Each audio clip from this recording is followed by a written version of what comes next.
Gold, for us Indians, it's not just a metal. It's emotion. It's heritage.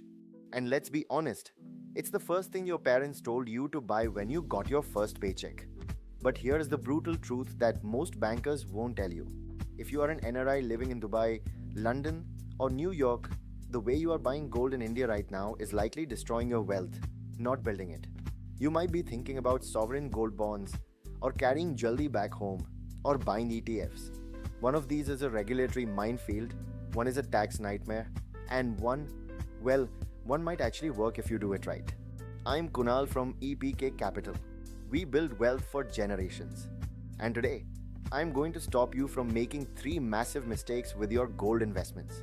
As a bonus, I have created an in-depth guide to the 7 costly tax traps for high net worth NRIs, a strategic report on avoidance and compliance.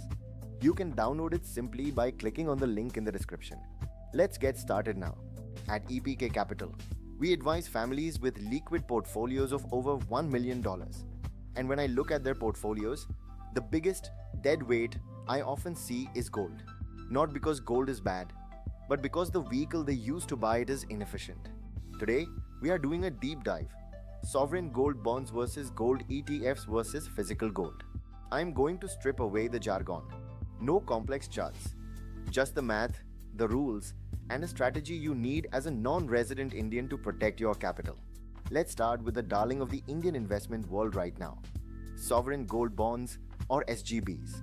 If you read the news in India, everyone screams, buy SGBs, 2.5% interest, tax-free redemption.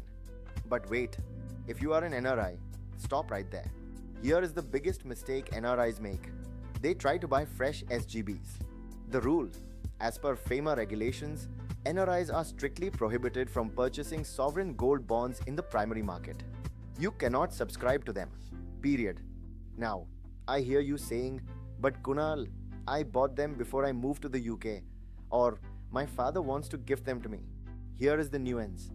If you bought SGBs when you were a resident Indian and then became an NRI, you are allowed to hold them until maturity. That is legal. But here is the catch.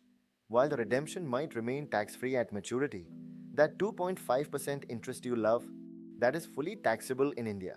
So, if you're sitting in New Jersey thinking SGB is your best bet, for 99% of you, the door is closed.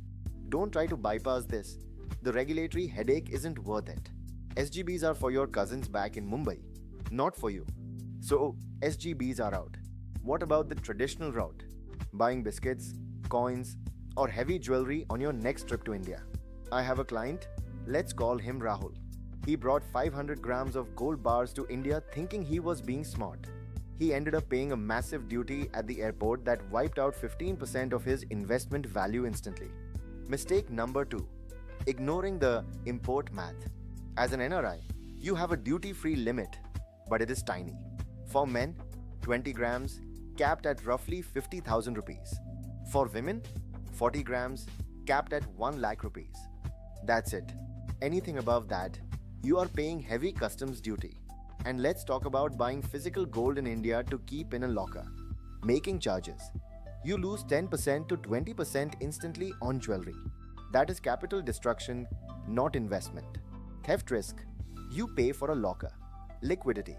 Have you ever tried selling jewelry back to a jeweler who didn't sell it to you? They will deduct for wastage, melting, and purity checks. Physical gold is great for consumption. Wear it, enjoy it at weddings. But please, do not call it an investment in your net worth statement.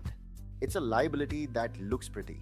This brings us to the financial instruments, gold ETFs and gold mutual funds. For a global investor, this is usually the cleanest way. You buy it on your phone, it's pure, it's liquid, and there is no theft risk. But you need to know about the tax shock.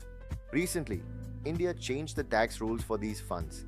Previously, if you held a gold ETF for 3 years, you got indexation benefits.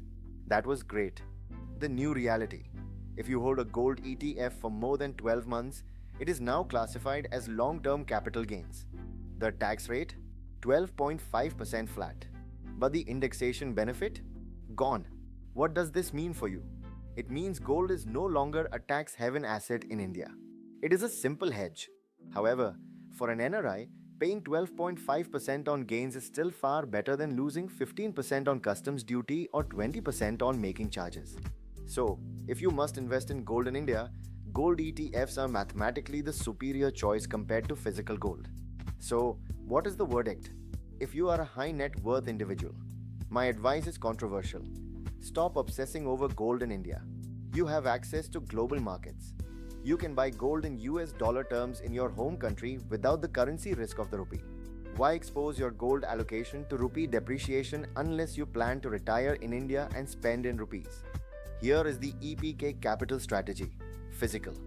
Buy only what your family will wear. Treat it as an expense, not an asset. SGB. Forget them. You aren't eligible. ETFs. Use them only for the rupee portion of your portfolio to hedge against local inflation. Keep it to 5% or 10% max. Real wealth for generations isn't built by hoarding metal in a locker.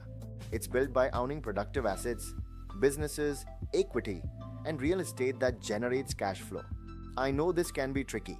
You have emotional ties to India, but your financial reality is global.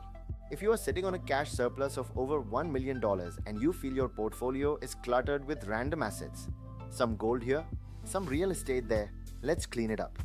At EPK Capital, we don't just sell products, we architect portfolios. Click the link below or visit our website. Let's set up a 15-minute discovery call to see if your current strategy is actually building wealth or just gathering dust. I'm Kunal. Build wealth and build it for generations. See you in the next one.